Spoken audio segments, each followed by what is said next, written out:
Hello everyone, my name is Pratibha Bishnoi और agriculture vision के YouTube channel पे मैं आप सभी लोगों का हार्दिक स्वागत करती हूँ। तो आज का हमारा सेशन होगा 30 क्वेश्चंस का सेट और ये वेरियस एग्जाम्स में पूछे जाते हैं क्वेश्चंस, मतलब इम्पोर्टेंट सेट है, जैसे कि जेट हो गया, ICAR और BHU ETC। ठीक है, तो चलिए शुरू करते हैं हम हमारे फर्स्ट क्वेश्चन के साथ। और हमारा फर्स्ट क्वेश्चन है, निम्न में से हाइड्रस माइका है। तो सबसे पहले आपको बता दूं कि माइका एक मतलब टाइप का वो होता है, मिनरल होता है। तो हमें बताना है कि हाइड्रस माइका कौन सा है इनमें से। तो इसके ऑप्शन है, फर्स्ट ऑप्शन है केओलिनाइट, सेकंड ऑप्शन है मोंटमरीलोनाइट, थर्ड ऑप्शन है इलाइट और फोर्थ ऑप्शन है कोई नहीं। तो इसका जो राइट आंसर होगा हाइड्रस माइका होगा वो है इलाइट। ठीक है, इलाइट एक हाइड्रस माइका है। अब हम चलते हैं सेकंड नंबर क्वेश्चन पे और वो है कार्बनिक पदार्थ की औसत धनायन क्षमता होती है। तो जो ऑर्गेनिक मैटर होता है हमें बताना है उसकी जो धनायन क्षमता कितनी होती है। तो इसके ऑप्शन है, फर्स्ट ऑप्शन है 200 सेंटीमोल प्रति किलोग्राम, सेकेंड ऑप्शन है 80 सेंटीमोल प्रति किलोग्राम, थर्ड ऑप्शन है 30 सेंटीमोल प्रति किलोग्राम और फोर्थ ऑप्शन है कोई नहीं। तो जो कार्बनिक पदार्थ की औसत धनायन क्षमता होती है वो होती है 200 सेंटीमोल प्रति किलोग्राम।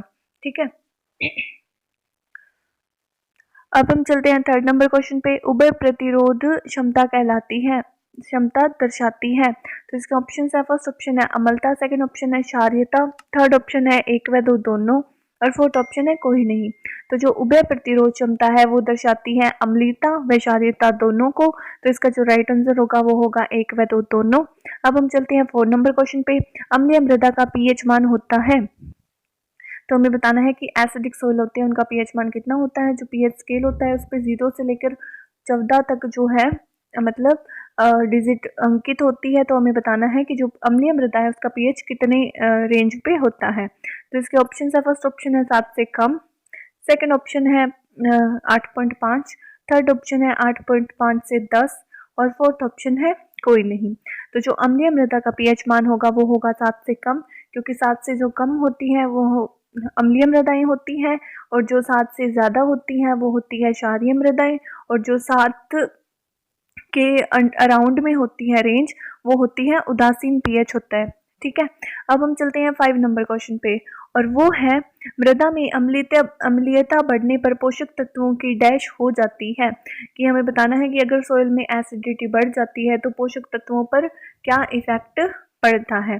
तो इसके ऑप्शन है, फर्स्ट ऑप्शन है अधिकता, सेकंड ऑप्शन है कमी, थर्ड ऑप्शन है अपरिवर्तित और फोर्थ ऑप्शन है कोई नहीं।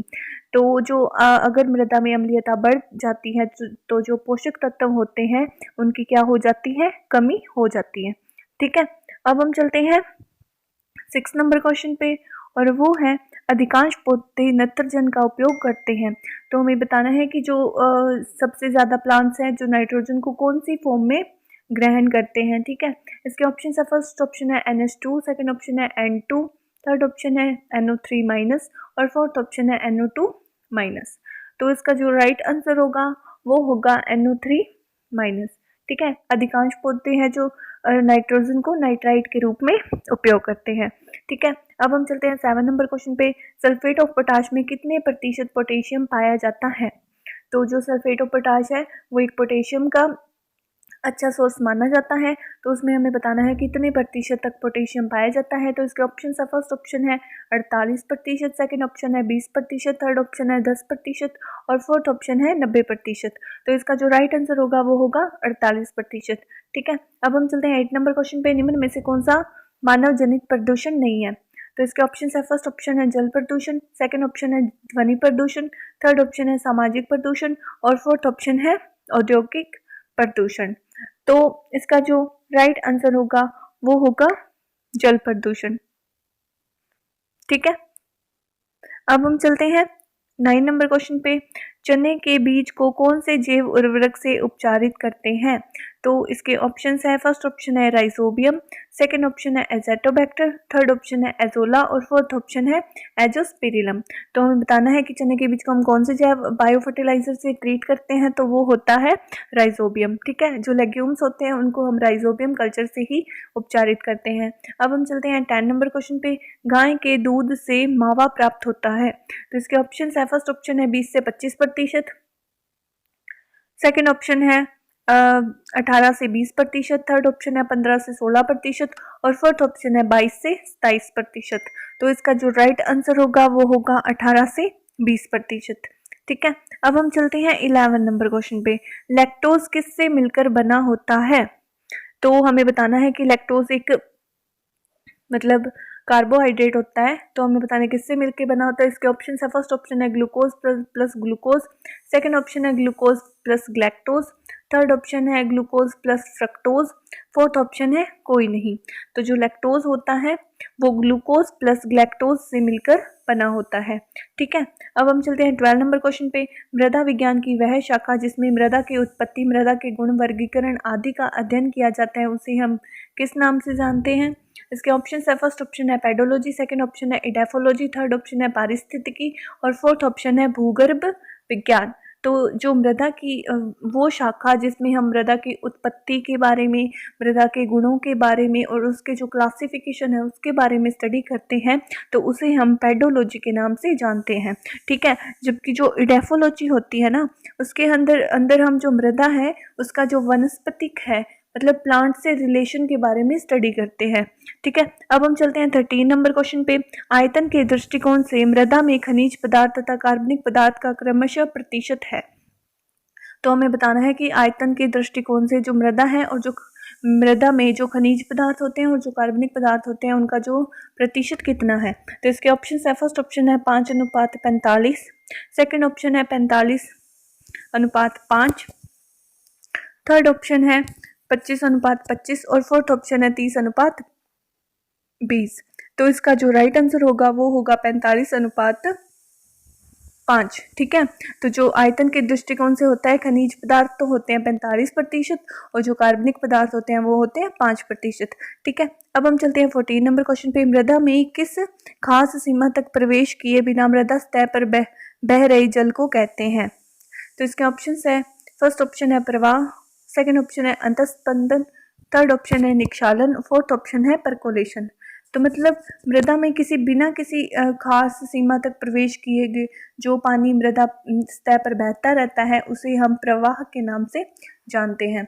ठीक है, अब हम चलते हैं 15 नंबर क्वेश्चन पे और वो है, मृदा वायु में ऑक्सीजन की किस प्रतिशतता पर जड़ों का विकास पूर्णतः रुक जाता है?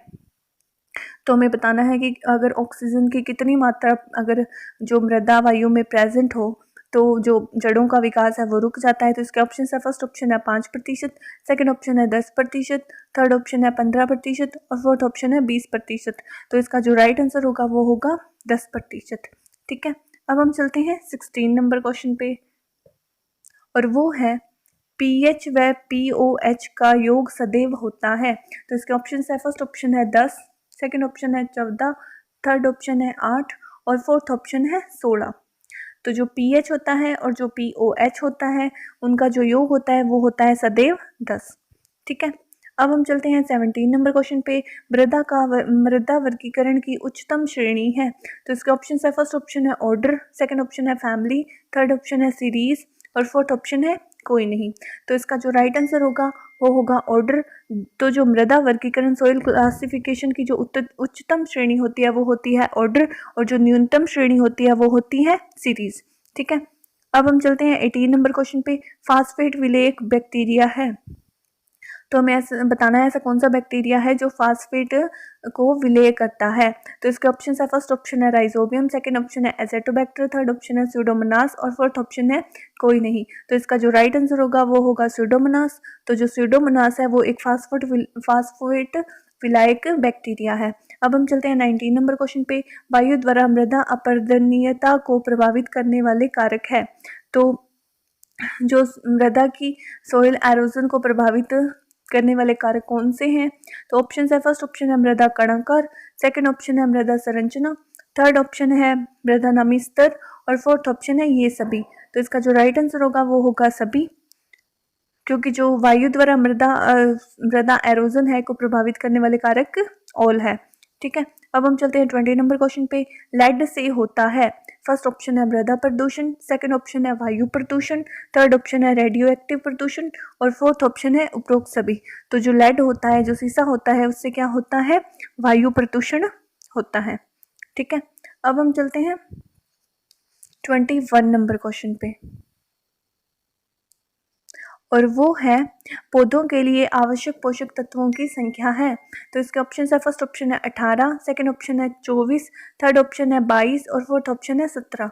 तो पौधों के लिए जो एसेंशियल न्यूट्रिएंट्स होते हैं उनकी जो संख्या है वो है 17। ठीक है, अब हम चलते हैं 22 नंबर क्वेश्चन पे, और वो है निम्न में से कौन सा आवश्यक पादप पोषक नहीं है। तो हमें बताना है कि ऐसा कौन सा मतलब कि एलिमेंट है जो कि पादप पोषक नहीं है। तो इसके ऑप्शन है, फर्स्ट ऑप्शन है हाइड्रोजन, सेकंड ऑप्शन है कार्बन, थर्ड ऑप्शन है पोटेशियम और फोर्थ ऑप्शन है एल्यूमिनियम। तो इसका जो राइट आंसर होगा वो होगा एल्यूमिनियम। ठीक है, अब हम चलते हैं 23 नंबर क्वेश्चन पे, पौधों के किस भाग पर पोटेशियम की कमी के लक्षण सबसे पहले दिखाई देते हैं। ऑप्शन है, फर्स्ट ऑप्शन है पुरानी पत्तियों पर, सेकंड ऑप्शन है नई पत्तियों पर, थर्ड ऑप्शन है मध्य पत्तियों पर और फोर्थ ऑप्शन है पत्तियों के अंतिम छोर पर। ठीक है, तो इसका जो राइट आंसर होगा वो होगा पुरानी पत्तियों पर। तो जो ओल्ड लीव्स होती है उन पर जो पोटेशियम की कमी होती है उसके लक्षण सबसे पहले हमें दिखाई देते हैं। अब हम चलते हैं 24 नंबर क्वेश्चन पे, मैग्नीज की कमी के लिए कौन सा पौधा सूचक पौधा है। तो मैग्नीज की कमी कौन सा पौधा दिखाता है, इंडिकेटर प्लांट कौन सा है। तो इसके ऑप्शन है, फर्स्ट ऑप्शन है तोरिका, सेकंड ऑप्शन है आलू, थर्ड ऑप्शन है जई और फोर्थ ऑप्शन है पत्ता गोभी। तो इसका जो राइट आंसर होगा वो होगा आलू। तो जो आलू है वो मैग्नीज का इंडिकेटर प्लांट है। अब हम चलते हैं 25 नंबर क्वेश्चन पे,